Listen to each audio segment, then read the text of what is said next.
হযরতে লুকমান হাকিম রাহমাতুল্লাহি আলাইহি। লুকমান হাকিম রাহমাতুল্লাহি আলাইহি উনি ওনার সন্তানকে কিভাবে উপদেশ দিয়েছেন, ইতিহাস বেত্তারা লিখেন, মুফাসসিরিনে কেরাম লিখেন, হযরতে লুকমান হাকিম রাহমাতুল্লাহি আলাইহি ওনার 100 অমূল্য বাণী রয়েছে। এর মধ্যে 40টি অনেক গুরুত্বপূর্ণ। এই 40টি থেকে 11টি হলো আরো গুরুত্বপূর্ণ। আল্লাহ সুবহানাহু ওয়া তাআলা সূরা লুকমানের মধ্যে সূরা লুকমানের 13 নং আয়াত থেকে নিয়ে 19 নং আয়াত পর্যন্ত আল্লাহ সুবহানাহু ওয়া তাআলা 11টি উপদেশ স্বর্ণাক করে লিখে রেখেছেন। 11টি উপদেশ বাচ্চাকে দিয়েছিলেন লুকমান হাকিম, তার ছেলেকে দিয়েছিলেন। তার ছোট্ট ছেলেকে হাতে ধরে ধরে বলেছিলেন, ও আমার বৎস, এইভাবে করবে না। লুকমান হাকিম রাহমাতুল্লাহি আলাইহি উনি একজন নবী ছিলেন নাকি আল্লাহর একজন ওলি ছিলেন? অধিকাংশ মুফাসসিরিনে কেরাম ইতিহাসবিদগণ লিখেন বিভিন্ন কিতাবের মধ্যে, সাঈদ বিন মুসাইয়্যিব রাহিমাহুল্লাহ তাদের মতেও উনি একজন আল্লাহর ওলি ছিলেন, উনি নবী ছিলেন না। উনি আল্লাহর নবী সাল্লাল্লাহু আলাইহি ওয়াসাল্লামের আবির্ভাবের 16 থেকে 1700 বছর পূর্বে বর্তমান সুদানের নুবিয়া নামক জায়গায়, যেটা লোহিত সাগরের পাশে অবস্থিত, সুদানের নুবিয়া নামক জায়গার মধ্যে সে জন্মগ্রহণ করেছিল। দেখতে ছিল খুব কৃষ্ণাঙ্গ, তার ঠোঁটগুলো ছিল মোটা মোটা, দেখতে ছিল অনেক খাটো বামন, দেখতে একদম কুশ্রী ছিল, বিশ্রী ছিল, সুদর্শন ছিল না, দেখতে খুব খারাপ দেখাতো। তার গুণগুলো ছিল, তার কথাগুলো ছিল এক একটা বাণী স্বর্ণাক করে লিখে রাখার মতো। আল্লাহ সুবহানাহু ওয়া তাআলার কাছে তার গুণগুলো এত পছন্দ হয়েছে, এত ভালো হয়েছে, আল্লাহ তাআলা তার নামে কোরআনে কারীমের মধ্যে একটা সূরা নামকরণ করে দিয়েছেন। সূরা লুকমানের 13 নং আয়াতে আল্লাহ সুবহানাহু ওয়া তাআলা এমন পছন্দ হয়েছে তার গুণগুলো, এমন পছন্দ হয়েছে তার কথাগুলো, ছেলেকে উদ্দেশ্য করে বলতেছিল। আল্লাহ সুবহানাহু ওয়া তাআলা তার কথাগুলোকে উল্লেখ করেছেন। সর্বপ্রথম বাবা মেয়ে সন্তানকে যে শিক্ষাটা দিয়েছে, ইয়া বুনাইয়া লা তুশরিক বিল্লাহ ওয়া ইয ক্বালা লুকমানু লিবনিহি ওয়া হুয়া ইয়াইযুহু ইয়া বুনাইয়া লা তুশরিক বিল্লাহ।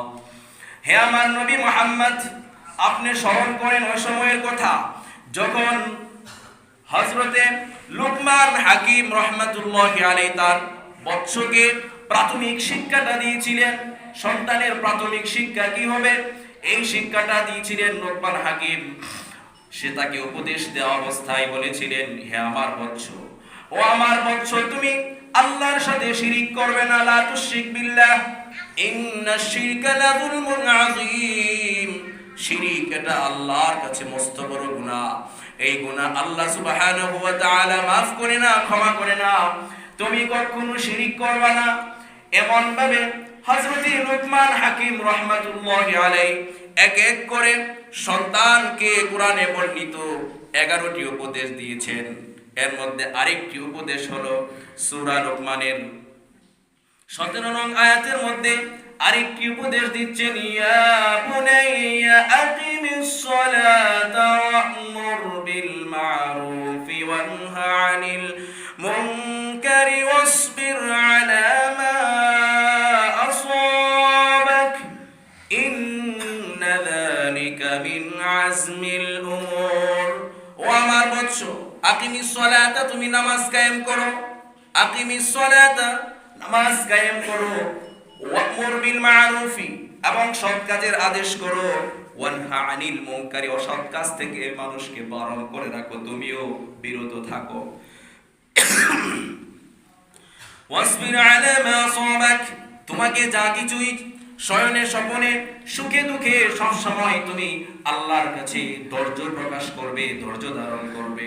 তাহলে বলেন লুকমান হাকিম রাহমাতুল্লাহি আলাইহি তার সন্তানকে কি শিক্ষা দিচ্ছেন? নামাজ পড়ার জন্য। হে আমার বৎস, তুমি নামাজ কায়েম করবে। এই বৎসকে, ছোট বাচ্চাকে বুনাই, ইবনুল আরবিতে ইবনুল শব্দের অর্থ হইল বাচ্চা, মানে ছেলে।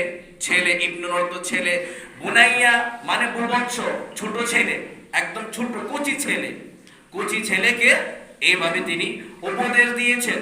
নিজে আঙ্গুলে ধরে ধরে তাকে মসজিদে নিয়ে গিয়েছেন, মসজিদে গিয়ে তাকে নামাজ শিক্ষা দিয়েছেন। যেমন আপনারা অনেকে নিয়ে আসেন বাচ্চাদেরকে মসজিদে, আসার সময় বাচ্চাদেরকে নামাজ শেখানোর জন্য নিয়ে আসেন। কি করে শিখবে, কিভাবে শিখবে? এই ঘটনাগুলো আল্লাহ নবী আসার কয়শো বছর আগে ঘটেছে? 16 থেকে 1700 বছর আগে ঘটনা। আল্লাহ নবী আয়েশা গেছে, আমাদের এই ভুবনে আল্লাহ নবী এসেছেন আজ পর্যন্ত কত বছর হয়েছে? আচ্ছা, প্রায় 1500 বছর। 1500 বছর।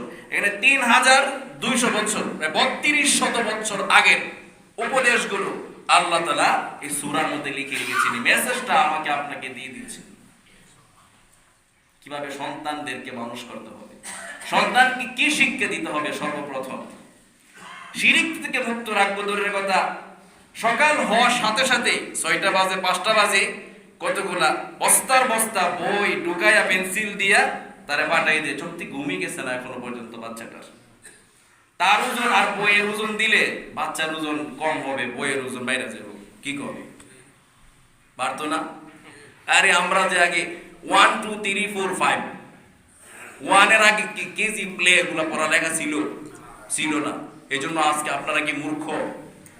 আপনারা কি মূর্খ? কিছু বুঝেন না, জানেন না? অনেক কিছু জানেন, অনেক কিছু বুঝেন, দুনিয়াও জানেন, আখিরাতও জানেন। এখন শিক্ষার কত কারিকুলাম, শিক্ষা নাই, দীক্ষা নাই, কারিকুলামের অভাব নাই। আগে তো কারিকুলাম ছিল না, শিক্ষাও ছিল, দীক্ষাও ছিল, সব ছিল। এত শিক্ষা গ্রহণ করার পরেও শিক্ষকদের গায়ে, শিক্ষকদের গলায় জুতার মালা ঝুলে না? কোথায় এসব শিক্ষা দীক্ষা? তো কারিকুলামের ব্যবস্থা।